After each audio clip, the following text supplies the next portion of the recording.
Hello and welcome to our show.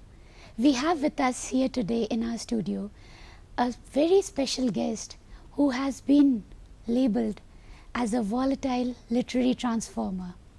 He is the recipient of numerous awards including the Tamrapatra from the Rajasthan, Bihar as well as the UP government. He has been the fellow in the Indian Institute of Advanced Studies in Shimla. He is well known for his work, for his translations rather, about the Ramayana from Kashmiri to Hindi, Ram Avatar Charit. Doctor Raina, आपका हमारे इस show में बहुत बहुत स्वागत है. So doctor Raina, आप पिछले 40 सालों से लिख रहे हैं. So what inspired you to become an writer? मैंने कश्मीर विश्वविद्यालय से एमए किया है 1962 में. फिर रिसर्च या पीएचडी करने के लिए मैं कुरुक्षेत्र यूनिवर्सिटी आया, क्योंकि उस ज़माने में उस समय वहाँ कश्मीर विश्वविद्यालय में शोध करने की सुविधा नहीं थी. So I came down to Kurukshetra university. Kashmiri और हिंदी कहावतों का तुलनात्मक अध्ययन ये मेरा विषय था. फिर रिसर्च वगैरह कंप्लीट हुई तो नौकरी की तलाश शुरू हुई. राजस्थान पब्लिक रिसर्च कमीशन से मेरा सिलेक्शन हुआ as lecturer in Hindi. Government college Nathdwara Udaipur के पास है, प्रभु श्रीनाथ जी की नगरी है. मेरा पोस्टिंग हुआ, मैं 10-12 साल रहा वहाँ. तो मैं वहाँ मैगजीन्स वगैरह में देखता था, कादम्बरी, हिंदुस्तान, ये सब आते थे शायर का. तो इनमें अनुवाद छपते थे कहानियों के, तो कश्मीरी के अनुवाद में कम देखता था वहाँ. तो मेरे मित्र मुझसे कहते यार तुम तो कश्मीरी भाषी हो, जानते हो हिंदी भी, तो तुम करो ना ये काम. फिर करेगा, क्योंकि मराठी के होते थे, गुजराती के अनुवाद होते थे. तो मुझे लगा कि मुझे ये काम करना चाहिए. ये बात है 1966-67-68 की.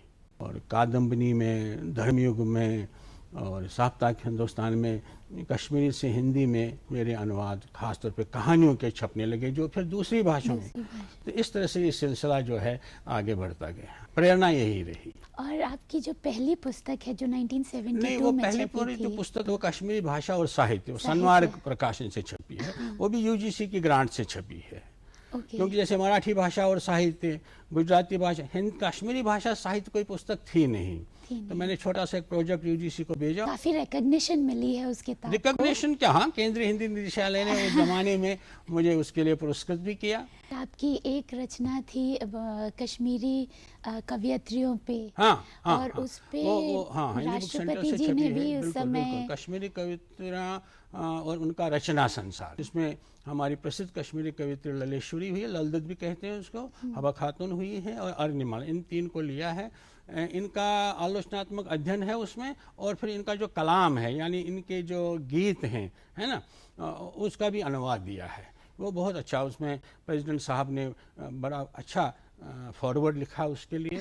मृणाल पांडे ने भी कुछ लिखा उसके लिए, और उसको बड़ा अच्छा जो है साहित्यिक सर्कल्स में रिसीव किया गया.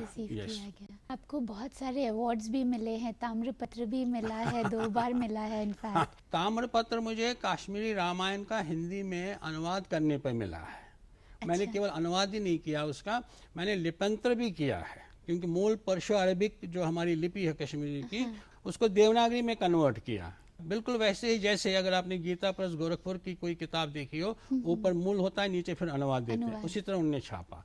पसंद की लोगों ने कि कश्मीरी रामायण पहली बार हिंदी जगत में आ रहा था. वहाँ तो था ही, लोग जानते थे, राम अवतार चरित उसका नाम है. और उसके जो मूल लेखक हैं, है ना, ऑथर, वो है प्रकाश राम. जैसे हमारी कश्मीरी जो लेडीज़ हैं, हिंदू लेडीज़, वो पहनते हैं ना, हमारे यहाँ डेजोरो वगैरह कहते हैं, उसको ऐसे दिखाया है. उसका पहनावा, फिरन विरन, और फिर वनस्पति वहाँ की, उस तरह का वर्णन, वहाँ के रंग, वहाँ के फल फूल, उनका वर्णन है. वो तो हर कवि जिस माहौल में रहेगा वैसा ही वर्णन करेगा. सर, इसका जो ट्रांसलेशन हुआ है, उस ट्रांसलेशन में आपको क्या क्या प्रॉब्लम्स आई? नहीं, चाहे उसका हो या किसी का भी हो या कोई भी करता हो, अनुवादक जानता है कितनी कोफ्त होती है ट्रांसलेशन करने. अनुवाद कला जो है, अनुवाद कर्म जो है, ये कोई सरल कार्य नहीं है. बड़ा मुश्किल और बड़ा दुख देने वाला कार्य है. तो और मगर अब देखिए, दुर्भाग्य से अनुवाद कर्म को या अनुवाद कला को द्वितीय श्रेणी का लेखन भी माना जाता है. अनुवादक को मानते हैं अरे ये कोई मौलिक थोड़ी लिख रहा है, ये तो किसी की चीज़, पर वो नहीं समझते कि ये दुनिया को एक नई चीज़ दे रहा है. अगर मैंने अनुवाद न किया होता कश्मीरी रामायण का, तो हिंदी जगत कश्मीरी रामायण से परिचित होता ही नहीं.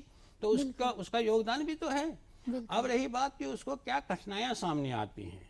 कठिनाइयाँ बहुत हैं। कभी कभी शब्द नहीं मिलते, जो वहाँ प्रचलित शब्द हैं उनके इक्वलेंट हिंदी में नहीं मिलते हैं, क्योंकि हर भाषा की, आप जानती होंगी, अपनी संस्कृति होती है। हर भाषा के अपने भाषा के शब्दों का अपना एक अलग अर्थ होता है, उनकी अलग अपील होती है। उनको दूसरे में उसी खूबी और उसी, है ना, प्रामाणिकता के साथ उतारना बड़ा कठिन है।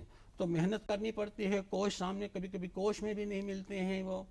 तो कुल मिलाकर के अनुवाद कर्म कोई सरल कर्म नहीं है। तो निष्ठा से, मेहनत से, लगन से आप ये काम कर सकते हैं और करना चाहिए। चलिए हम इस पे आगे डिस्कशन करेंगे। Now it's time for a short break, we will be right back. Welcome back.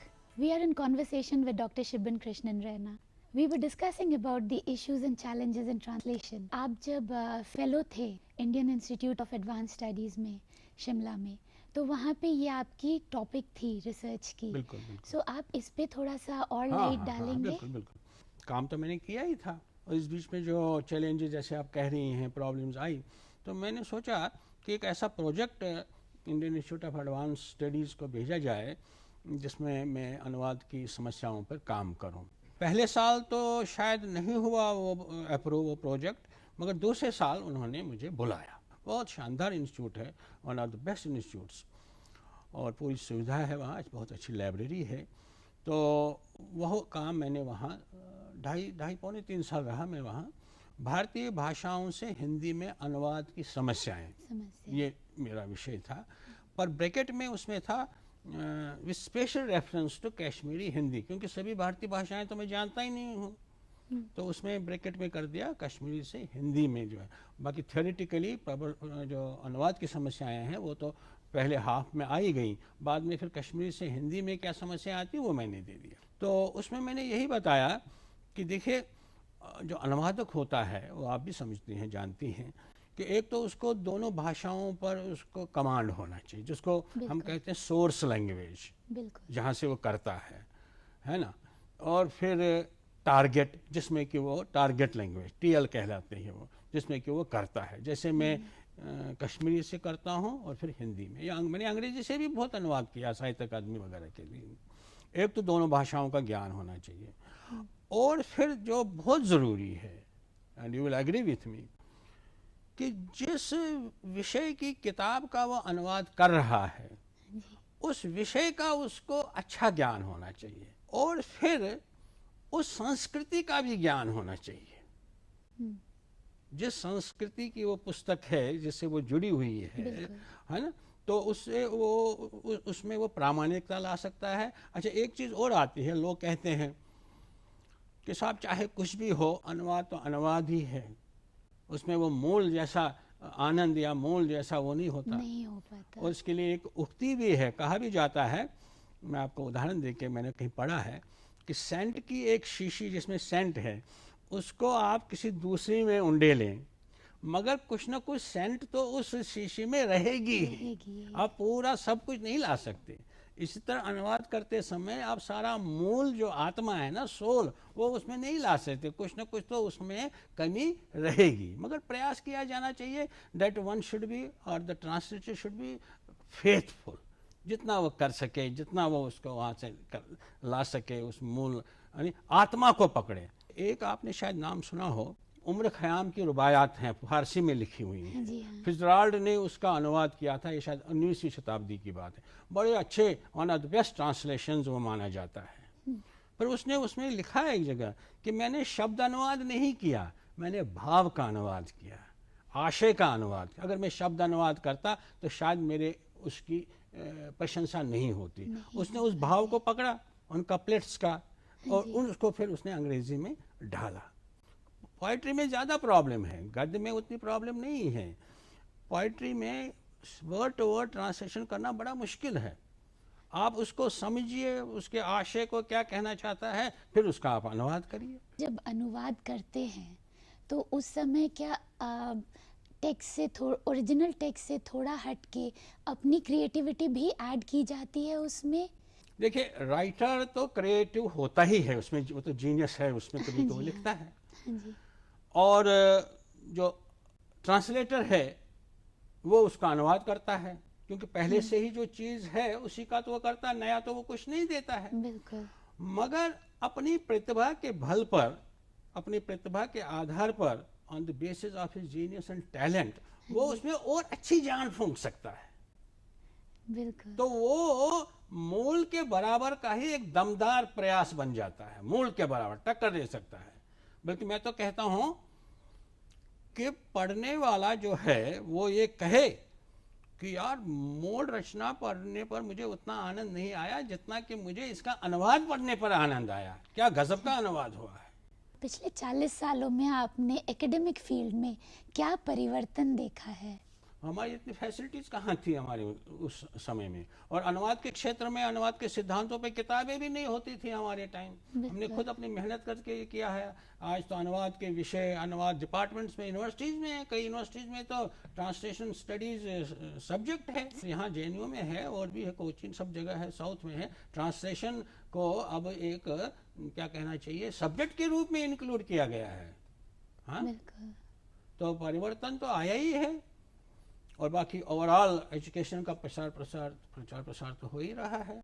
हमारे जो यंग अपकमिंग राइटर्स और ट्रांसलेटर्स हैं उनके लिए आप कुछ मैसेज देना चाहेंगे? हर चीज का अनुवाद हो ये कोई जरूरी नहीं है। बहुत कुछ लिखा जा रहा है, हर भाषा में लिखा जा रहा है, हर एक का अनुवाद हो, it's not possible and not feasible also. केवल उस कृति या उस रचना का अनुवाद किया जाना चाहिए जो बहुत चर्चित हो, जो बहुत चर्चित नहीं, जिसकी का अच्छा प्रचार हो, जिसके बारे में बराबर रिव्यूज आ रहे हो कि ये बहुत शानदार किताब है। तब नेचुरली ये समझा जाता है इसका अनुवाद भी होना चाहिए। अब मराठी का कोई उपन्यास है, आपका पंजाबी का है, गुजराती का है, अपनी भाषा में तो वो लोकप्रिय है, मगर इधर हिंदी में भी आना चाहिए, अंग्रेजी में भी आना चाहिए।